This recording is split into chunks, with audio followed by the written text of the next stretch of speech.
Au dîner, ma mère a levé son verre de champagne millésimé et a annoncé à toute la table, avec un sourire radieux, « J'ai 2 filles formidables. L'une est une avocate renommée à Paris, et l'autre, eh bien, l'autre est une mendiante. » La salle a explosé de rire. Mon frère a ricané en ajoutant, « Au moins, elle sait comment dormir sur un canapé sans se plaindre. » Mon père, lui, a simplement murmuré en coupant son steak, « Tu as de la chance qu'on ne t'ait pas encore mise à la porte. » Je n'ai pas pleuré. Je n'ai pas crié. J'ai simplement caressé le médaillon en argent de ma grand-mère autour de mon cou, je me suis levée, et je suis sortie dans la nuit glaciale. Ce qu'ils ignoraient à ce moment précis, c'est qu'en franchissant cette porte, je venais de signer l'arrêt de mort de leur train de vie luxueux.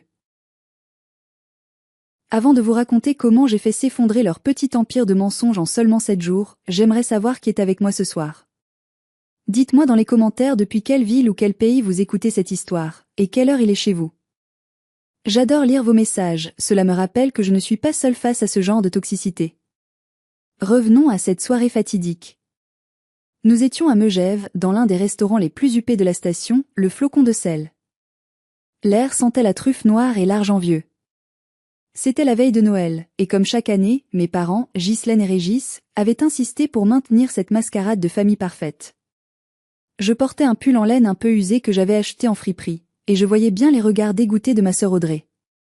Elle était assise en face de moi, resplendissante dans sa robe de créateur, pianotant sur son téléphone avec ses ongles manucurés. Audrey, l'enfant chéri, l'avocate d'affaires qui, selon la légende familiale, ne perdait jamais un procès. À sa droite, il y avait Cédric, mon frère aîné, le prétendu génie des affaires qui gérait une chaîne de magasins bio à Dijon. Le dîner avait commencé par les habituelles louanges. Ma mère a teinté sa cuillère contre sa flûte à champagne pour demander le silence. « Je voudrais porter un toast », a-t-elle commencé, sa voix mielleuse remplissant l'espace. À Audrey, qui vient de remporter ce dossier difficile contre cette multinationale. « Nous sommes si fiers de toi, ma chérie. » Audrey a souri faussement. « Merci maman, c'était épuisant, mais la justice paie bien. » Mensonge. Je savais pertinemment qu'elle n'avait pas gagné ce procès. Elle avait négocié un accord à l'amiable désastreux pour son client, mais personne à cette table ne vérifiait jamais les faits. Et à Cédric, a continué mon père, Régis, le visage rougi par le vin. Pour l'ouverture de sa 3e boutique. Un vrai businessman, comme son père. Cédric a gonflé le torse. On fait ce qu'on peut, papa. Le marché est dur, mais quand on a le talent. Nouveau mensonge.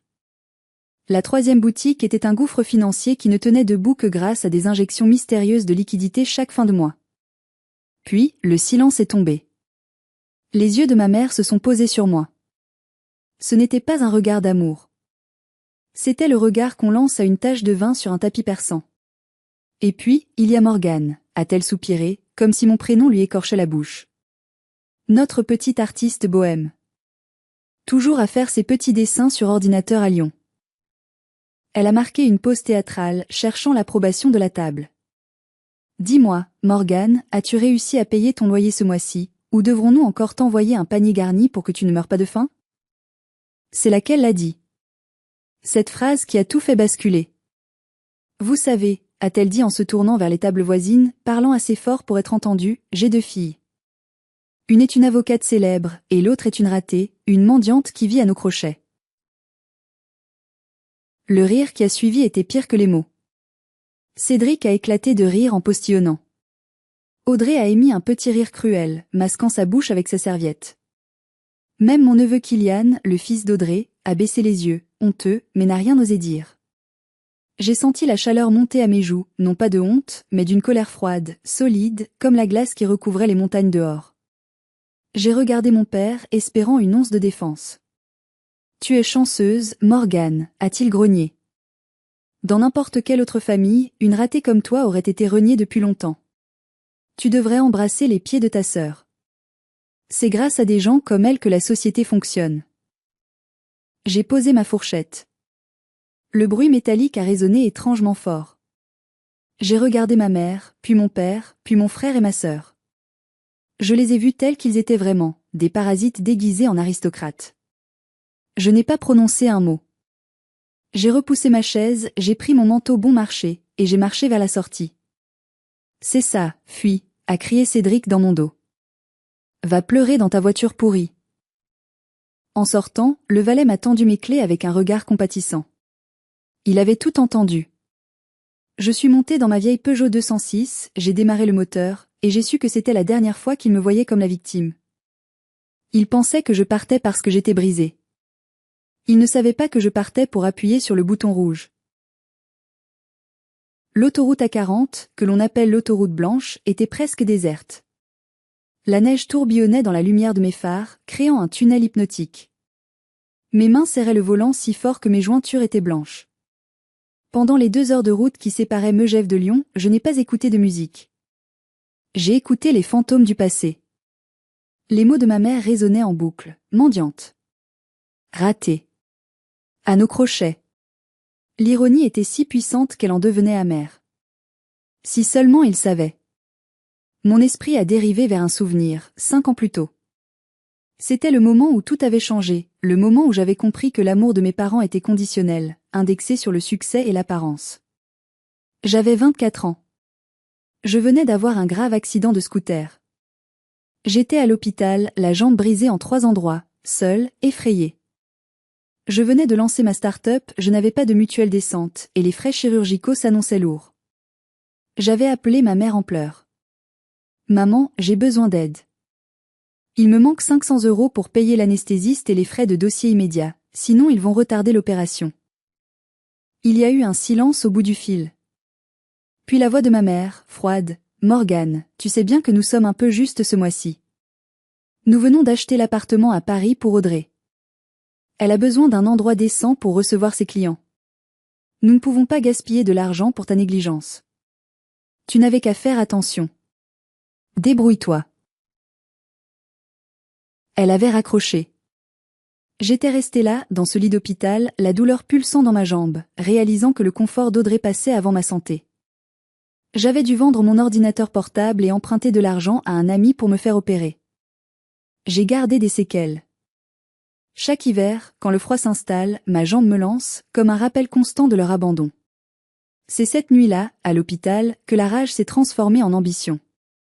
J'ai juré que je ne dépendrais plus jamais d'eux. J'ai travaillé comme une forcenée. J'ai codé jour et nuit, mangeant des pâtes sans beurre, dormant 3 heures par nuit. Et j'ai créé Pilier. Mais quand j'ai commencé à gagner de l'argent, beaucoup d'argent, une chose étrange s'est produite. Je n'ai pas pu m'empêcher de vouloir les sauver. C'est stupide, je sais. C'est le syndrome de l'enfant mal aimé qui essaie d'acheter l'affection de ses bourreaux. Quand j'ai vu que la maison familiale de Dijon allait être saisie parce que mon père avait tout perdu en bourse, je suis intervenue. Secrètement. Quand j'ai vu que Cédric allait faire faillite, j'ai injecté des fonds. Secrètement. Quand Audrey s'est retrouvée surendettée par ses achats compulsifs de luxe, j'ai couvert ses arrières. Je me suis posé cette question 1000 fois. Pourquoi les aider alors qu'ils me méprisaient? Peut-être parce que je voulais prouver, même dans l'ombre, que j'étais la plus forte. Ou peut-être parce que j'espérais qu'un jour, par miracle, ils changeraient. Mais ce soir, à Megève, le miracle est mort. Je vous pose la question, à vous qui m'écoutez, si votre famille vous avait laissé souffrir dans un lit d'hôpital pour acheter un appartement à votre sœur, auriez-vous pardonné? Auriez-vous continué à les aider en secret comme je l'ai fait pendant 5 ans? Dites-le moi sincèrement dans les commentaires, car pendant longtemps, j'ai cru que c'était moi qui étais folle. Je suis arrivée à l'entrée de Lyon. Les lumières de la ville scintillaient au loin. La colère froide avait laissé place à une détermination d'acier. Il m'avait appelée mendiante. Très bien. Il était temps qu'il découvre ce que c'est que de devoir vraiment mendier.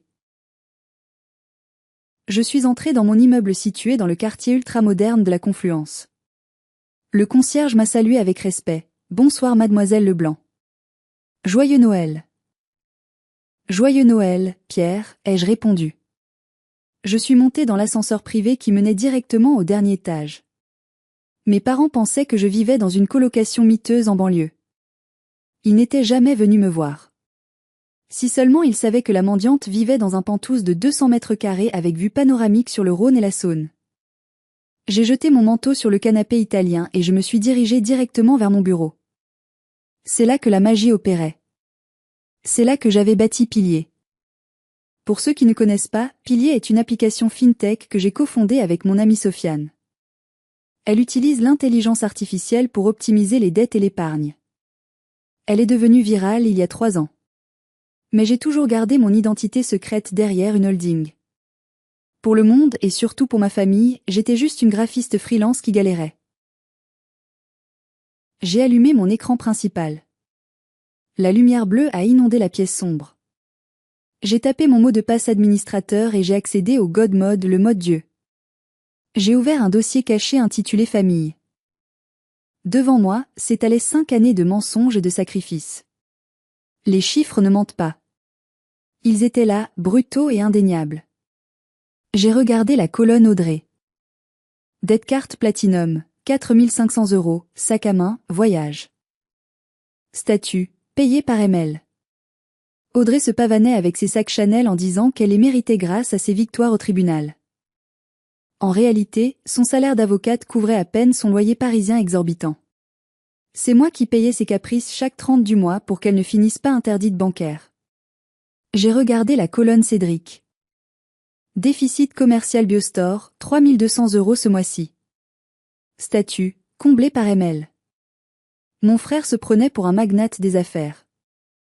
Il donnait des leçons d'économie à tout le monde. Mais sans mes virements automatiques masqués sous le nom de régularisation fiscale ou prime d'activité, son magasin aurait fermé ses portes il y a 2 ans. Et enfin, mes parents. Prêt hypothécaire Villa Dijon, 1 800 €. Prêt personnel Régis, dette de jeu bourse, 1 500 €. Statut, payé par ML. Il vivait dans une villa qu'il ne pouvait plus se permettre depuis la retraite de mon père. Il maintenait les apparences, organisait des dîners mondains, critiquait les pauvres, alors qu'ils étaient techniquement en faillite sans mon intervention. Au total, le compteur en bas de page affichait un montant qui me donnait le vertige, 456 780 €. C'était le prix que j'avais payé pour faire partie de cette famille. C'était le prix de mon silence. Et en retour, j'avais reçu le titre de mendiante. J'ai senti une boule dans ma gorge. Ce n'était pas de la tristesse, c'était du dégoût. J'avais travaillé si dur. J'avais sacrifié mes propres vacances, mes propres plaisirs, pour qu'ils puissent dormir sur leurs 2 oreilles. Et ce soir, ils avaient ri de moi. Ils m'avaient humilié publiquement. J'ai posé mon doigt sur la souris. Le curseur a survolé le bouton vert marqué activé. Une petite fenêtre pop-up est apparue. Attention. Vous êtes sur le point de désactiver les protocoles d'assistance financière pour le groupe famille. Cette action entraînera l'arrêt immédiat de tous les virements de couverture et le rejet des futurs prélèvements. Êtes-vous sûr de vouloir continuer? J'ai pensé au sourire narquois de mon neveu. J'ai pensé à la voix de mon père disant « On ne t'a pas encore mise à la porte ». J'ai murmuré dans le silence de mon appartement de luxe. « Vous vouliez que je vive comme une mendiante? Alors je vais arrêter de vivre comme votre banquier. » J'ai cliqué. Le clic de la souris a été à peine audible, mais pour moi, il a résonné comme un coup de tonnerre. L'écran a clignoté une fois. Le bouton vert est devenu gris. Le statut a changé, désactivé, mode notification seulement. Je me suis adossé à mon fauteuil en cuir, le cœur battant à tout rompre. C'était fait. Le filet de sécurité avait disparu. À partir de cette seconde, la réalité allait frapper à leur porte, et elle n'allait pas être polie. Je n'ai pas dormi cette nuit-là. Je suis resté devant mes écrans, observant les graphiques, attendant les premières secousses sismiques de ma décision. Les 2 jours suivants ont été étrangement calmes. C'était le week-end de Noël, les banques étaient fermées, les transactions étaient en suspens. C'était le calme avant la tempête. J'imaginais mes parents à Dijon, déballant leurs cadeaux, mangeant les restes de dinde, se félicitant encore de leur superbe dîner à Megève, se moquant probablement encore de ma sortie précipitée. Elle fait son intéressante, devait dire ma mère. Elle reviendra ramper quand elle aura besoin d'argent pour ses cigarettes, devait ajouter mon père. Puis, le mardi matin est arrivé. Le premier jour ouvrable. À 9h03, la première notification est apparue sur mon tableau de bord Pilier. Alerte, tentative de prélèvement échouée, compte Cédric Leblanc. Montant, 5 200 €, fournisseur vin et spiritueux. Motif, fonds insuffisants. Je me suis servi une tasse de café et j'ai souri. Cédric venait de commander son stock pour le nouvel an. D'habitude, mon algorithme détectait le solde bas de son compte et virait instantanément la somme nécessaire depuis mon compte personnel, quelques millisecondes avant que la banque ne rejette le paiement. Mais ce matin, l'algorithme a juste regardé la transaction passée et l'a laissé s'écraser contre le mur de la réalité. À 10h15, une autre alerte. Alerte, paiement refusé, carte Visa Infinite Ghislaine Leblanc. Lieu, Spa les Célestins, Vichy. Montant, 280 €. Je pouvais presque visualiser la scène. Ma mère, en peignoir blanc, tendant sa carte avec cette hauteur dédaigneuse qu'elle a toujours. La réceptionniste qui l'insère dans la machine. Le petit bip désagréable. La réceptionniste qui essaie une deuxième fois. Je suis désolée madame, c'est refusé. Ma mère devenant rouge cramoisi. C'est impossible.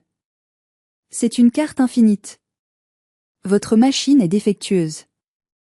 Non, maman. La machine marche très bien. C'est juste que ta fille ratée ne paie plus tes massages. À 11h45, le gros morceau est tombé. Alerte critique, prélèvement hypothécaire rejeté, Villa Dijon. Montant, 1800 €. Note de la banque, troisième incident majeur, historique masqué précédemment. Procédure de recouvrement activée. C'était le début de la fin. Sans mes injections de capital, ils n'étaient pas juste un peu justes. Ils étaient à découvert de plusieurs milliers d'euros chacun. Ils vivaient sur un nuage, et je venais de couper le ventilateur. Mon téléphone, que j'avais posé sur le bureau, s'est allumé. C'était un appel de ma mère. Je l'ai regardé sonner. Une fois. Deux fois. J'ai imaginé sa voix, non plus arrogante comme au dîner, mais teintée de cette panique hystérique qu'elle a quand les choses ne vont pas dans son sens. Je n'ai pas décroché. J'ai pris une gorgée de café. Il était délicieux. La semaine qui a suivi a été un chef-d'œuvre de chaos. Je n'avais même pas besoin de leur parler pour savoir ce qui se passait. Mon tableau de bord me racontait l'histoire en temps réel, transaction refusée après transaction refusée. Le mercredi, Audrey a essayé de payer un dîner d'affaires à Paris. Refusé. Elle a dû appeler son mari pour qu'il vienne payer, une humiliation suprême pour celle qui se vantait de son indépendance financière. J'ai vu la notification, carte bloquée par l'émetteur, risque de crédit élevé. Le jeudi, Cédric a perdu son plus gros fournisseur. Le virement automatique pour ses commandes de produits frais n'est pas passé. J'ai vu passer une série de frais bancaires punitifs sur son compte, frais de rejet, 50 €. Frais de découvert non autorisés, 80 €. En une journée, il avait accumulé 400 € de frais bancaires. Son empire bio s'effritait comme du pain rassis. Le vendredi, les appels sur mon téléphone sont devenus incessants. 23 appels manqués de maman. 12 appels manqués de papa. 8 appels de Cédric. Et un message vocal d'Audrey, que j'ai décidé d'écouter par pure curiosité. Sa voix tremblait de rage contenue. « Morgane, je ne sais pas ce que tu as fait, mais c'est très grave. Depuis que tu as touché à nos téléphones à Noël pour mettre à jour tes applications stupides, tous nos comptes déconnent. Papa dit que c'est un virus que tu nous as refilé. Rappelle-moi immédiatement avant que je ne porte plainte pour sabotage informatique. » J'ai éclaté de rire. C'était tellement typique. Même face au désastre, ils étaient incapables de se remettre en question. Pour eux, l'argent était un droit divin. S'il n'y en avait plus, c'était forcément la faute de quelqu'un d'autre. Et qui de mieux que la brebis galeuse de la famille, celle qui bidouillait des ordinateurs? Ils pensaient vraiment que j'avais installé un virus. Ils n'avaient toujours pas compris que j'étais le remède qu'ils venaient de recracher. Le samedi matin, j'ai reçu un message vocal de mon père. C'était différent cette fois. Il ne criait pas. Il haletait, comme s'il venait de courir. « Morgane, c'est papa. Écoute, c'est la catastrophe. La banque vient d'appeler. Ils parlent de saisir la maison. Ils disent que les versements de régularisation ont cessé. Je ne comprends pas. Ils disent que ces versements venaient d'un compte tiers qui a bloqué l'accès. Le banquier m'a demandé si je connaissais une certaine société ML Holdings. Morgane. ML, c'est toi? Dis-moi que ce n'est pas toi. Le ton de sa voix, c'était un mélange de peur et d'incrédulité. L'idée que sa fille ratée puisse avoir une holding capable de payer son hypothèque était inconcevable pour son cerveau étriqué. J'ai décidé qu'il était temps de répondre. Pas par un appel. C'était trop facile. Je voulais voir leur visage quand la vérité éclaterait. Je voulais voir la lumière s'éteindre dans leurs yeux arrogants. J'ai envoyé un message unique dans le groupe WhatsApp familial La Famille Formidable. Oui, c'était vraiment le nom du groupe. Je ne suis pas un virus. Je ne suis pas une erreur informatique. Si vous voulez comprendre pourquoi votre monde s'écroule, venez à Lyon. Je vous attends mardi à 14 h dans mon bureau. Voici l'adresse. J'ai joint la localisation de mon immeuble à Confluence. Cédric a répondu immédiatement. Tu habites dans ce quartier? Tu fais le ménage chez qui? Je n'ai pas répondu. J'ai éteint mon téléphone. Laissez-les mariner dans leur angoisse tout le week-end. Laissez-les compter leurs centimes pour payer l'essence du voyage. La leçon ne faisait que commencer. Le dimanche soir, alors que je préparais mentalement ma confrontation, une notification inattendue est apparue sur mon ordinateur. C'était un message privé sur Discord. Utilisateur, Kylian Gam 3R, mon neveu de 17 ans. Salut Tatimo. C'est le chaos ici. Grand-mère pleure dans la cuisine en disant qu'ils vont finir à la rue. Grand-père hurle au téléphone avec ses courtiers. Maman, Audrey, est en train de chercher des prêts à la consommation en ligne, mais tout est refusé. J'ai souri tristement. Kylian était le seul membre de cette famille qui avait une âme. Il était passionné de code et de jeux vidéo, comme moi. Mais Audrey lui interdisait de me parler trop souvent, de peur que je ne le contamine avec mon manque d'ambition. J'ai tapé « Et toi, ça va ?» Il a répondu instantanément « Moi ça va. » Honnêtement ? C'est un peu satisfaisant de les voir paniquer. Ils sont tellement faux d'habitude. Mais Tati, je crois que je sais ce qui se passe. L'autre jour, j'ai emprunté l'iPad de maman pour jouer, et j'ai vu une notif de ton appli Pilier. Ça disait protection désactivée par admin Monsieur L. J'ai fait le rapprochement. ML. Morgane Leblanc. C'est toi, hein? C'est toi qui payais tout? Ce gamin était brillant. Bien plus que sa mère avocate. Oui, Kylian. C'était moi. Waouh. Tati, tu es riche? Disons que je ne suis pas une mendiante.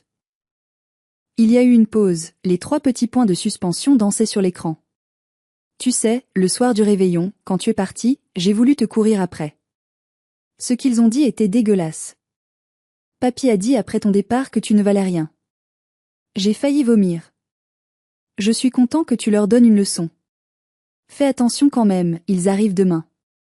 Oncle Cédric est furieux, il dit qu'il va te forcer à réparer le bug. Il pense toujours que c'est une erreur technique.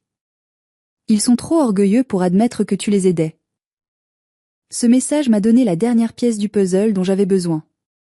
Il venait non pas pour s'excuser, ni même pour remercier, mais pour exiger. Il venait avec l'arrogance de ceux qui croient que le monde leur doit tout. Merci de me prévenir, Kylian. Ne dis rien pour l'instant. Fais semblant de ne rien savoir. Demain, tout va changer. T'inquiète. Je suis dans leur voiture, ils m'obligent à venir. J'ai hâte de voir leur tête. Courage Tati. J'ai fermé l'ordinateur. Le soutien inattendu de Kylian m'a réchauffé le cœur. Au moins, il y en avait un à sauver dans ce naufrage. J'ai regardé par la grande baie vitrée. La Saône coulait paisiblement en bas, sombre et puissante. Demain, ma famille allait débarquer ici, pensant trouver une servante, une fautive, une ratée. Ils allaient trouver un juge. Et la sentence était déjà écrite. Le mardi à 13h55, l'interphone vidéo de mon appartement a sonné. J'ai activé l'écran. Ils étaient là, plantés devant l'entrée majestueuse en verre et acier de la résidence Le Monolithe. C'était un spectacle pathétique. Ils avaient essayé de garder leur allure hautaine, mais les fissures étaient visibles. La Porsche Cayenne de mon frère était sale, probablement parce qu'il ne pouvait plus se payer le lavage auto premium. Ma mère portait son manteau de fourrure, mais elle avait l'air nerveuse, regardant autour d'elle comme si elle craignait d'être agressée. Audrey ajustait nerveusement ses lunettes de soleil, et mon père faisait les 100 pas, l'air furieux. Kylian était en retrait, les mains dans les poches, observant la caméra avec un petit sourire complice. J'ai appuyé sur le bouton parler. Bonjour. Mon père a sursauté et s'est approché de la caméra, son visage déformé par le grand angle. Morgane. Ouvre immédiatement. On sait que tu es là. C'est quoi cette blague de nous faire venir ici? Ton frère a dû payer l'essence avec ses dernières espèces. Bonjour papa. 3e étage. Pentouze. J'ai déverrouillé la porte. J'ai attendu devant ma porte d'entrée en chêne massif. J'ai entendu l'ascenseur monter. J'ai entendu leur voix étouffée dans le couloir. Ça doit être une erreur, disait la voix d'Audrey. Elle ne peut pas habiter ici. C'est l'immeuble le plus cher du quartier. Elle doit squatter chez quelqu'un.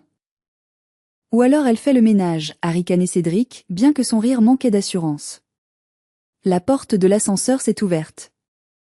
Ils se sont tus net. Je les attendais, appuyés contre le cadre de ma porte, vêtus non pas de mon vieux pull, mais d'un tailleur pantalon en soie blanc, coupé sur mesure. Mes cheveux étaient coiffés, je portais des talons aiguilles. Je ressemblais à la CEO que j'étais, pas à la sœur qu'ils connaissaient. Entrez, ai-je dit calmement. Ils sont entrés avec hésitation. Leurs yeux s'écarquillaient à mesure qu'ils découvraient l'intérieur. Le salon immense, les œuvres d'art originales au mur, la cuisine ultramoderne et surtout, la vue imprenable sur tout Lyon à travers les baies vitrées de 6 mètres de haut. Ma mère a laissé tomber son sac à main, un faux Louis Vuitton, maintenant que je ne payais plus pour les vrais. Mais... Morgane. À qui appartient cet appartement, a-t-elle balbutié. Ton patron est là? Nous devons lui parler. J'ai ri doucement. Un rire sec. Mon patron? Maman, je suis mon propre patron. Et cet appartement est à moi. Payez comptant. Audrey a plissé les yeux, son cerveau de juriste cherchant une faille logique. Impossible. Tu es graphiste freelance. Tu gagnes à peine le SMIC. Tu as gagné au loto? Tu vends de la drogue? Toujours aussi charmante, Audrey, ai-je répondu en me dirigeant vers le salon. Asseyez-vous. Ne vous inquiétez pas pour le canapé en cuir blanc, il est traité contre les taches et contre la bêtise, j'espère. Ils se sont assis, raides, mal à l'aise. Cédric regardait autour de lui avec une jalousie si intense qu'elle en était presque palpable. Mon père, lui, était rouge de colère. Assez joué, Morgane, a-t-il explosé. On s'en fout de ton appartement. Tu nous as piratés. Depuis une semaine, tous nos comptes sont bloqués, l'argent a disparu. Tu as fait quelque chose avec ton maudit ordinateur. Rends-nous notre argent, ou je jure que j'appelle la police.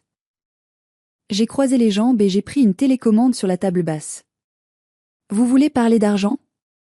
Très bien. Parlons d'argent. Mais attention, la vérité risque de vous coûter plus cher que vous ne le pensez. J'ai appuyé sur un bouton. Les rideaux automatiques se sont baissés pour tamiser la lumière, et le grand écran mural de 85 pouces s'est allumé.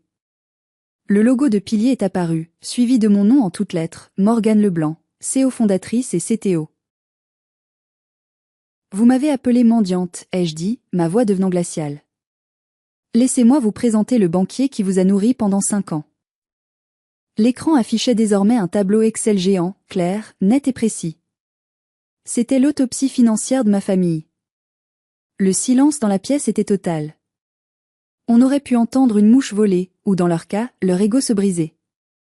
Je me suis levée et je me suis approchée de l'écran, telle une professeure devant des élèves en échec scolaire. Regardez bien, ai-je commencé en pointant la première colonne. Voici vos dépenses réelles. Et voici la colonne source des fonds. J'ai zoomé sur la ligne de Cédric. Cédric, tu te souviens de ce post Facebook l'année dernière? Tu posais avec une bouteille de Château Margaux à 2000 € en disant le fruit de mon dur labeur.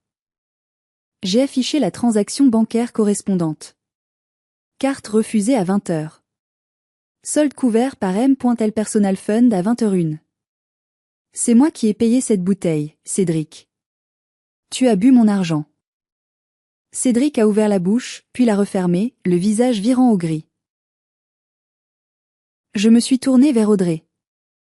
Audrey, tes fameux week-ends à Saint-Tropez pour décompresser après tes victoires. Regarde ici. Ton cabinet ne te remboursait pas ses frais. C'est mon algorithme qui comblait le trou de ta carte American Express chaque fois que tu dépassais la limite de 3000 €. Ce sac à main que tu tiens sur tes genoux? Je l'ai payé. Audrey a instinctivement serré son sac contre elle, comme s'il allait brûler. C'est faux. C'est un montage, a-t-elle sifflé, mais sa voix manquait de conviction. Et vous, papa, maman? J'ai affiché le plus gros montant. La villa. Votre fierté. Vous disiez à tout le monde que vous aviez fait de bons placements. La vérité, c'est que papa a perdu 60% de son capital retraite en jouant aux apprentis traders il y a 4 ans. Depuis, c'est moi qui paie les mensualités. Chaque mois. J'ai fait défiler l'écran jusqu'au total final, écrit en rouge gras, 456 780 €. Voilà ce que la mendiante vous a donné. Près d'un demi-million d'euros. Je ne vous ai pas piraté. J'ai simplement arrêté de vous perfuser. Vous n'êtes pas victime d'un vol, vous êtes victime de votre propre incompétence et de mon excès de générosité. Ma mère a commencé à pleurer. Pas des larmes de remords, non. Des larmes de peur. Mais pourquoi, a-t-elle gémi? Pourquoi tu ne nous as rien dit? Pourquoi tu nous as laissé croire qu'on avait de l'argent?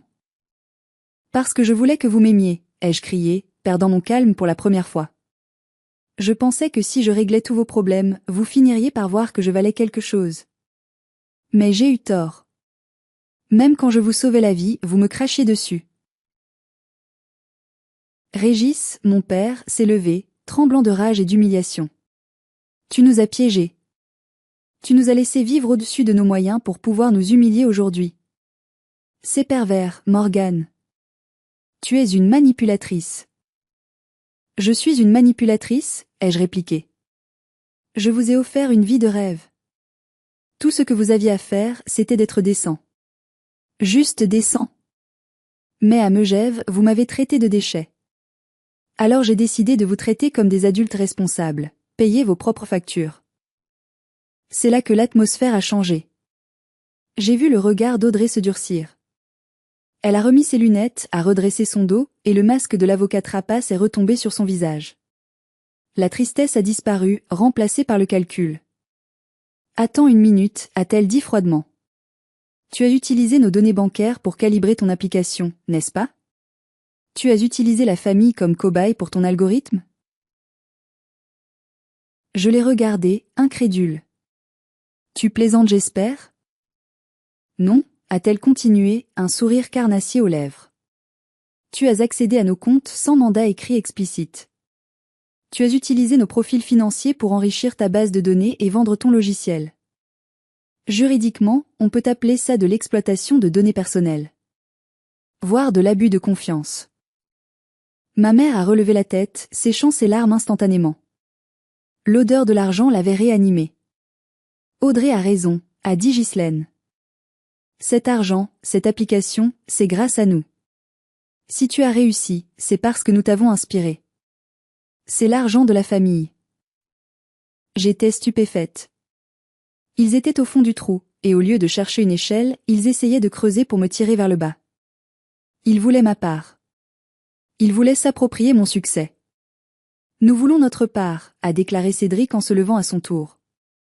On veut 50% des parts de ta société. Pour préjudice moral et utilisation frauduleuse de données. Sinon, on t'attaque en justice et on détruit ta réputation. J'ai regardé Kylian. Il était assis dans le coin, la tête dans les mains, accablé par le comportement de sa propre mère. J'ai pris une grande inspiration. Vous voulez des parts? Ai-je demandé doucement. Oui, ont-ils répondu en chœur. Dommage, ai-je dit en me dirigeant vers la porte d'entrée pour l'ouvrir.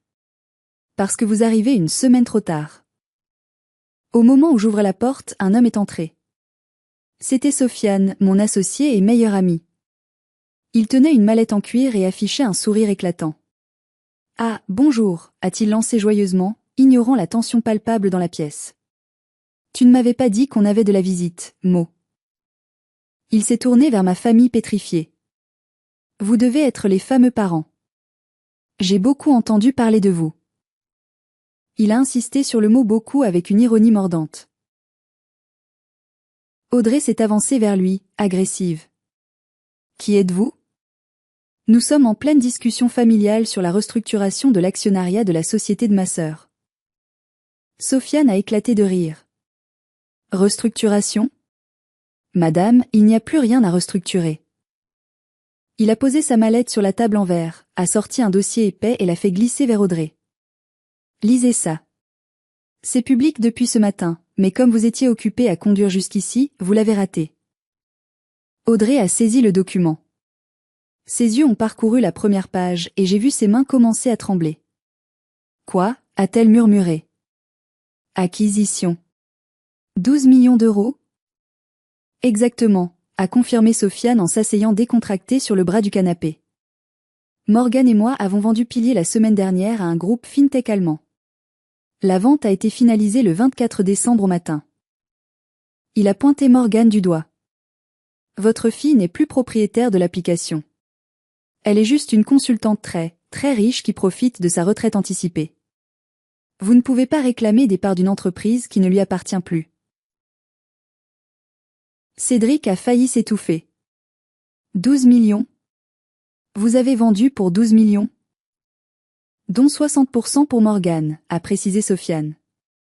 Faites le calcul. Ça fait beaucoup de zéros. L'atmosphère dans la pièce a changé instantanément. La menace juridique a disparu. L'agressivité s'est évaporée. À la place, une cupidité obséquieuse et visqueuse a envahi l'espace. C'était esséurant. Ma mère s'est levée et s'est précipitée vers moi, les bras ouverts. Oh, ma chérie. Ma petite Morgane. Je le savais. J'ai toujours su que tu étais un génie. 12 millions. C'est merveilleux. Nous sommes riches. Elle a essayé de me serrer dans ses bras, mais j'ai reculé brusquement. Nous sommes riches, ai-je répété. Non, maman. Je suis riche. Mon père a essayé de jouer la carte de l'autorité paternelle bienveillante. Allons, Morgane, ne joue pas sur les mots. On a eu des mots durs, c'est vrai. Le stress, tu comprends. Mais maintenant, tout va s'arranger. Avec cet argent, on peut rembourser la maison, renflouer le magasin de Cédric, et Audrey a besoin d'un coup de main pour son cabinet. On est une famille, après tout. Le sang est plus important que tout. J'ai regardé ces gens. J'ai regardé leurs visages avides. Il y a une semaine, j'étais une mendiante. Aujourd'hui, j'étais leur sauveur, simplement parce que mon compte en banque avait changé de statut. Ils ne m'aimaient pas plus qu'avant. Ils aimaient mon argent. Je me suis tournée vers Sofiane. Montre-leur la dernière page du contrat, s'il te plaît. Sofiane a feuilleté le dossier jusqu'à l'annexe C. Ah oui, ma partie préférée, a-t-il dit. Il a lu à haute voix. Clause de donation philanthropique. Mademoiselle Morgane Leblanc stipule que sur sa part de la vente, la somme de 456 780 €, correspondant exactement aux dettes familiales toxiques accumulées par le passé, sera immédiatement versée à la Fondation Les Petits Princes. Il a levé les yeux vers ma famille. En gros, l'argent qu'elle a dépensé pour vous pendant 5 ans? Elle considère que c'était une perte sèche. Elle ne vous le réclame pas. Mais elle a fait don d'une somme équivalente à des orphelins pour nettoyer son karma, comme elle dit. Et pour le reste de la fortune, a demandé Audrey, la voix étranglée. Placée dans des fiducies intouchables, ai-je répondu. Je ne vous donnerai plus un centime. Pas un euro. Pas pour vos maisons, pas pour vos voitures, pas pour vos dettes. C'est fini. Mon père est devenu violet. Tu ne peux pas faire ça à ta propre chair et ton propre sang. On va tout perdre. Alors perdez tout, ai-je dit calmement. Apprenez à vivre comme des gens normaux. Vendez la villa. Vendez la Porsche.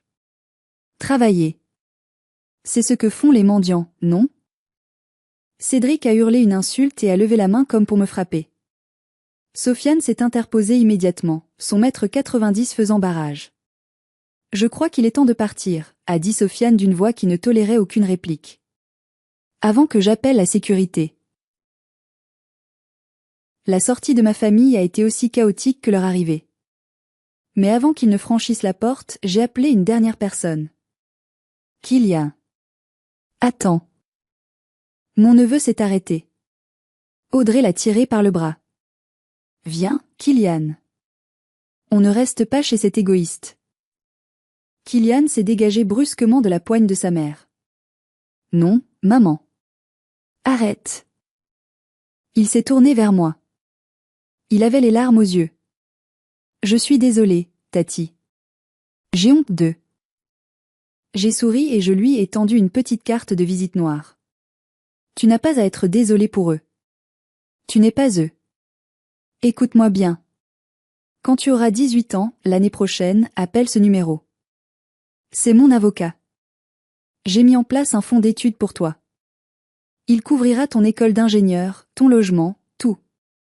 Tu pourras devenir le codeur que tu rêves d'être. Mais à une condition, tu dois réussir par toi-même. Ne deviens jamais comme eux. Kylian a pris la carte comme si c'était le Saint Graal. Il a regardé sa mère, puis moi. Merci, Tati. Je te le promets. Il a regardé sa mère droit dans les yeux. Je rentre en train. Je ne veux pas être dans la voiture avec vous. Audrey a ouvert la bouche, choquée par cette rébellion, mais elle n'a rien dit. Elle savait qu'elle avait perdu tout pouvoir. La porte s'est refermée sur eux. Le silence est retombé dans l'appartement. Un silence lourd, mais pur. Sofiane m'a tendu un verre de whisky. Alors? Ça fait quoi d'être une orpheline volontaire? J'ai pris le verre, j'ai regardé Lyon s'illuminer dans la nuit. Ça fait léger. Je me sens incroyablement légère. J'avais perdu ma famille ce jour-là. Mais en réalité, je ne les avais jamais eus. J'avais juste perdu des parasites qui portaient le masque de l'amour. J'ai bu une gorgée. Le whisky brûlait agréablement ma gorge, effaçant le goût amer des souvenirs de Megève. Je n'ai pas eu de nouvelles directes pendant plusieurs mois, mais les échos me parvenaient. La chute de la maison Leblanc a été rapide et brutale. Sans mon filet de sécurité invisible, la gravité a fait son œuvre. La villa de Dijon a été saisie par la banque 3 mois plus tard. Mes parents ont dû organiser un vide-grenier humiliant pour vendre leurs antiquités, qui se sont révélées être des copies sans valeur. Ils ont déménagé dans un petit étroit en banlieue. Mon père a dû vendre ses clubs de golf. Ma mère a dû apprendre à faire ses courses chez Lidl. J'espère qu'elle y a trouvé de l'humilité en rayon, mais j'en doute. Cédric a déposé le bilan. Son magasin bio a fermé, laissant des dettes colossales. Sa femme l'a quitté 2 semaines après la faillite, apparemment. Son amour était aussi conditionnel que celui de mes parents. Il travaille maintenant comme chef de rayon dans un supermarché. L'ironie du sort, il range les bouteilles de vin qu'il ne peut plus s'offrir. Quant à Audrey, Audrey. La justice a un sens de l'humour poétique. Désespérée par ses dettes, elle a essayé de piocher dans le compte séquestre d'un client pour couvrir ses propres échéances. Elle s'est fait prendre. Elle a été radiée du barreau pour manquement à l'éthique. L'avocate célèbre ne peut plus plaider. Elle travaille maintenant comme consultante juridique obscure pour une compagnie d'assurance bas de gamme. Moi? Je suis partie voyager. J'ai passé 1 mois au Japon, 2 mois en Nouvelle-Zélande. J'ai réappris à vivre pour moi. J'ai soigné ma jambe avec les meilleurs kinésithérapeutes. Je ne boite presque plus. Mais l'histoire ne s'arrête pas tout à fait là. Hier, j'ai reçu un email. Objet, urgent, papa. C'était de ma mère. Morgane, s'il te plaît. Ton père est à l'hôpital. Il a fait un infarctus léger. Le stress de la faillite. On n'a pas les moyens de payer une chambre individuelle. Il est dans une chambre commune bruyante. Il demande à te voir. S'il te plaît, au nom du passé. Aide-nous juste une dernière fois. J'ai regardé l'écran. Mon doigt a survolé le bouton répondre. Il y a 1 an, j'aurais couru. J'aurais payé. J'aurais pleuré. Mais aujourd'hui, j'ai relu le message et j'ai vu la manipulation derrière chaque mot. Au nom du passé. Ce passé où ils m'ont appelée mendiante. J'ai appuyé sur supprimer. Puis j'ai bloqué l'adresse. J'ai envoyé un message à Kylian à la place. J'ai viré ton argent de poche du mois. Travaille bien tes maths. Je suis fière de toi. Je suis actuellement assise sur une terrasse face au Mont Blanc. Pas à Megève, mais du côté italien, loin des faux semblants. L'air est pur. J'ai réalisé quelque chose d'essentiel, la famille n'est pas une question d'ADN. Le sang vous rend parent, mais c'est la loyauté qui fait de vous une famille. Pendant des années, j'ai payé pour être aimé. J'ai cru que l'amour était une transaction. Je me trompais. L'amour ne s'achète pas, et le respect ne se négocie pas. Ils m'ont appelée la ratée. Aujourd'hui, je suis libre, riche et entourée de gens qui m'aiment pour qui je suis, pas pour ce que je peux leur virer sur un compte bancaire. Eux, ils ont tout perdu, mais le plus triste, c'est qu'ils n'ont toujours pas compris pourquoi. Ils pensent encore qu'ils sont victimes de la malchance. Ils n'ont pas perdu à cause de l'argent. Ils ont perdu parce qu'ils ont sous-estimé la mendiante qui tenait les piliers de leur temple.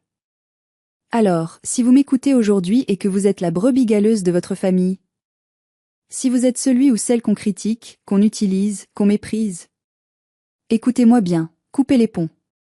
Arrêtez de payer. Arrêtez d'essayer de prouver votre valeur à des gens qui ont décidé de ne pas l'avoir. Votre valeur ne dépend pas de leur approbation. Parfois, la chose la plus saine à faire est d'appuyer sur le bouton désactiver et de regarder le château de cartes s'effondrer. Ce n'est pas de la cruauté. C'est de la justice. C'est la fin de mon histoire, mais peut-être le début de la vôtre. Si cette histoire vous a touché, ou si vous avez vous-même vécu une situation similaire avec une famille toxique, mettez un j'aime à cette vidéo. Et surtout, partagez votre expérience dans les commentaires. Avez-vous déjà coupé les ponts? Comment vous êtes-vous senti après? Je lirai toutes vos histoires. N'oubliez pas de vous abonner pour ne pas rater la prochaine confession. Prenez soin de vous, et surtout, gardez le contrôle de votre vie.